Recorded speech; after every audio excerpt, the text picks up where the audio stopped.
Alright mga ate at kuya, parang ang hirap magsalita ngayon, ang hirap po muna, di ba? First time kasi ni VP Sarang punahin ang hakbangin ng Pangulo ng pagbibigay ng amnesty sa mga makakaliwang grupo, di ba? Pakikipag-peace talk. Kasi yung pakikipag-peace talk ng mga makakaliwa, mga ate at kuya, yan ay ano, parang nagre-recharge sila eh. Di ba? Humihina na kasi sila. So pag may peace talk, tigil putukan, ayan, magpaparami, magre-recruit, di ba? Bibili ng mga armas, and then mangte-terrorize na naman, di ba? Papatay, ganyan. Hindi lang mga ordinaryong tao, pati mga militar. So bakit pa makikipag-usap si Kuting ay pahina na nga yung NPA, yung mga terorista, including yung mga teroristang nandyan ngayon sa Mindanao, pahina na rin. At sa pahina na nga ba, baka lumalakas na nga eh. Tapos nakipag-peace talk pa, di lalo nakapag-recharge ang mga lentek. So pinuna ni VP Sara, first time po muna ni VP Sara sa ating Pangulo ngayon. Ang dami-dami namang talagang dapat punahin. Hindi lang talaga napigil ni VP Sara ang kanyang sarili dahil malapit sa kanya itong mga biktima ng mga terorista, katulad ng mga pagpapasabog dati sa Davao na ang daming namatay, di ba? And nakakonsensya si VP Sara tuwing may enkwentro sa mga teroristang yan, may mga napapatay na mga sundalo, mga bata pa yung iba. So kumbaga walang mukhang maiharap si VP Sara sa mga magulang ng mga napapaslang na yun ng mga terorista, and also yung mga naging biktima ng pagsabog dati sa Davao Market. So gigil si VP Sara na parang binibigyan pa ng chance ni PBBM na lumakas ulit. Hindi sinasagot ni PBBM itong batikos ni VP Sara, at ang sumasagot ngayon ay si De Lima. Pinapag-resign si VP Sara dahil kung patuloy daw ang pagkontra, first time nga lang kumontra, hindi man malimit, kauna-unahan ito, pumalag ka kaagad. Ikaw ba ang spokesperson ni Kuting ngayon, ha? Laila De Lima. Speaking of mahirap umimik, si Ka Eric nga po ay 'di ba, nasa hearing kanina ng lower house and pinakulong. Si Ka Eric po, eto ang video. Ito siya yung nagtataas ng kamay. Alam nyo, nakakalungkot ha. Ang laking bagay na bumaba si Ka Eric sa pamumundok, 'di ba? Ay matalinong tao eh. Tamo, magaling na host ng SMNI. Nabigyan ng permanenteng trabaho, 'di ba? Nagbalik loob. Iniwanan ang gawaing kademonyuhan. Hindi nga niya masabi kung ilan ang napatay niya. Ayaw niyang balikan yung memories ng pagiging NPA niya. Bumaba dahil kay Pangulong Duterte, 'di ba? Kumbaga, okay, bibigyan naman na ng chance yung mga namumundok na mamuhay ng maayos. Bigyan ng opportunities, ganyan, 'di ba? Na magkapagnegosyo, mamuhay ng maalwan, dahil nga ang kahirapan po kasi mga ate at kuya ng Pilipinas ang nagiging cause din kung bakit may mga namumundok, may mga lumalaban sa gobyerno. Kasi syempre, kung kinukurakot lang lagi, ang perang bumabaha naman kung tutuusin. Trilyon-trilyon ang budget ng Pilipinas taon-taon eh. Baha ang pera sa mga opisina ng gobyerno, pero hindi nakakarating sa mahihirap. At dahil ganyan, yung mayaman lang ang mga politiko, ang kanilang constituents, lalo na yung mga katutubo, mga nasa liblib, mahirap pa rin ang buhay. Yung iba na brainwash ng mga NPA. Tinuturo ang humawak ng baril, magalit sa gobyerno. Kasi may dahilan para magalit, 'di ba? So namundok, pero eventually bumaba dahil pinatunayan ng Duterte administration na hindi nyo na kailangang labanan ang gobyerno, hindi nyo na kailangang humawak ng armas, pumatay ng kapwa nyo Pilipino. Tatanggapin namin kayo with an open arms, 'di ba? Huwag na tayo tigil putukan na, bumaba kayo, surrender kayo, isurrender yung mga baril nyo. Makakapamuhay kayo ng hindi peligroso, hindi mahirap, hindi nilalamok sa kabundukan, hindi tago ng tago. And then ngayon po, dahil nga ang gobyerno ngayon ay mukhang kakaiba ang galawan, mukhang balik ang korupsyon, balik ang droga, balik ang mga problemang unti-unti na sanang inayos ni Pangulong Duterte, lalong naghihirap ang buhay dahil sa mahal na bilihin. Parang si Ka Eric gusto na ulit mamundok. Kasi yan naman ang dahilan nila kung bakit sila 'di ba? Humawak ng armas para labanan ng gobyerno. Dahil nga inutil eh. Parang bayad tayo ng bayad ng buwis. Tapos naibabalik ba sa atin 'yan? Hindi nga kapag nga nagkasakit ka or na hospital ka, na disgrasya ka or kung ano man ang 'di ba, diseases mo and what not. Talagang igugupo ka ng kahirapan sa hospital bills dahil hindi ka naman natutulungan ng gobyernong ito. So paano Anong silbi ng kinakaltasan tayo sa ating buwanang sweldo ng buwis? Dinadagdagan ng buwis yung mga bilihin natin at mga services na ina-acquire natin, kaya mahal yung bilihin kasi may dagdag pang ang tax, di ba, yung value added tax. Kung hindi naman natin mapapakinabangan, so sino ba naman ang hindi magagalit? Oh, tapos ngayon, ayan, mukhang bawal siya magsalita. Pino na lang po kasi ni Ka Eric. Play ko lang yung video ha. Pinakulong kasi siya kanina. Pinupo na lang naman ni Ka Eric yung at tinatanong niya dahil may nakapagtimbre sa kanya na 1.8 billion ang ginastos ni Speaker Romualdez sa kanyang mga biyahe. At bakit kailangan, yun nga unang tanong bakit kailangang bumiyahe ng mga mambabatas? Ano ang dahilan? Ano ang purpose? Right? Hindi ba nila kayang gumawa ng mga bills para mapirmahan ng Pangulo at ng maging batas na after that nang hindi sila bumabiyahe? Well, given na ang ibang mga kongresista galing sa iba't ibang probinsya dahil nga po archipelago tayo, pero ang laki 2 billion, almost, actually 2 billion and 66 million, right? Yun yung nasa MOOE nila. So tapos, kinwestiyon ni Ka Eric, 1.8 nga daw, halos 2 billion, sabi nung kanyang source na empleyado mismo ng lower house. Taga-kongreso, taga-House of Representatives ang nagbigay sa kanya ng info, ang kanyang source, A1 source. Oh. Tapos ang sabi nila, ang ginastos pa lang daw naman sa mga biyahe ni Speaker, mga 3 million, 4 million. Basta all in all, halos 40 million lang daw ang nagagastos sa biyahe. Oh, bigla tuloy na paisip ang mga Pilipino, lalo na yung mga vloggers, di ba? Oh, ganun ba? 40 million pa lang ang nagastos nyo? Eh, ang budget nyo sa traveling expenses, 2 billion eh. 2 billion and 66 million. May putal-putal. Yung putal pa lang yung nagagastos, hindi pa nga naubos. 40 million nga lang, may putal na 66 million eh. Saan mapupunta ang 2 billion?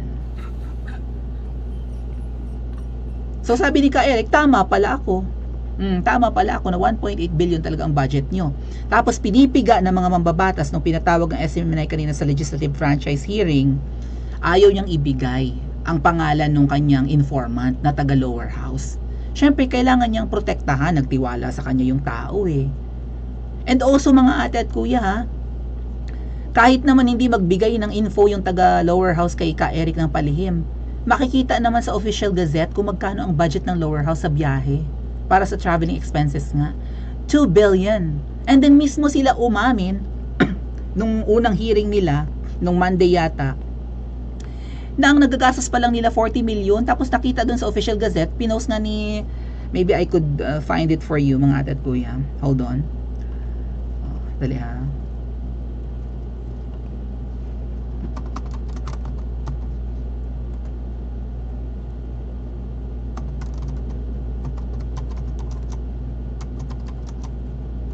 Saan makita ko?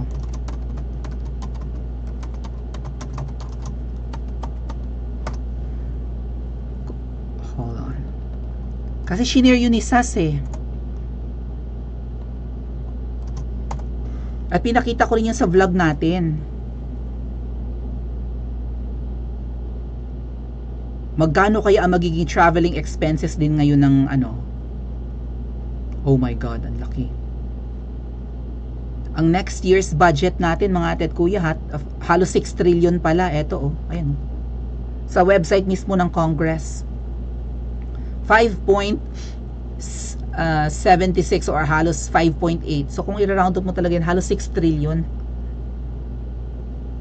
ang budget natin next year. So kumusta naman kaya ang traveling expenses nila next year? Kung ngayon nga 2 billion eh. Bumaba kaya next year? Dito kaya tingnan natin. Ayan, yung vlog ni VP Sara 2.66 billion may putal-putal.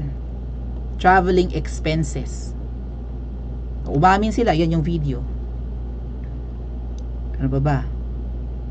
Uubusin ba ng House of Representatives to in 31 days? Tanong dito ng isa Kasi si VP Sara nung binigyan ng 125 million lang ha. Binigay sa kanya mga lang like December 20 halimbawa. Kasi 11 days inubos niya Kailangan ubusin yan. Pagka hindi inubos within the fiscal year of 2022, Last year yun yung 125 million confidential funds na binigay ni Kuting kay VP Sara. Pag hindi niya inubos yun, isasoli yun sa kaba ng bayan, di ba? Or baka ang gawin ng iba, hindi isoli, bulsa. Inubos ni VP Sara within 11 days. Kasi kailangan ialat yung budget. So ibig sabihin magaling si VP Sara. Pinagkakatiwalaan nga, di ba? O the most trusted nga si VP Sara sa DepEd pa lang.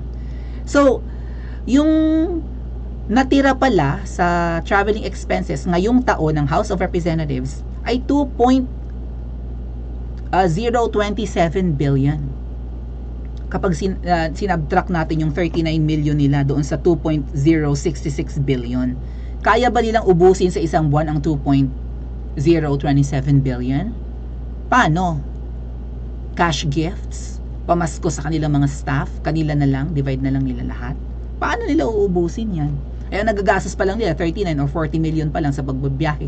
Wala naman na siguro silang biyahe ngayong buwan ng December.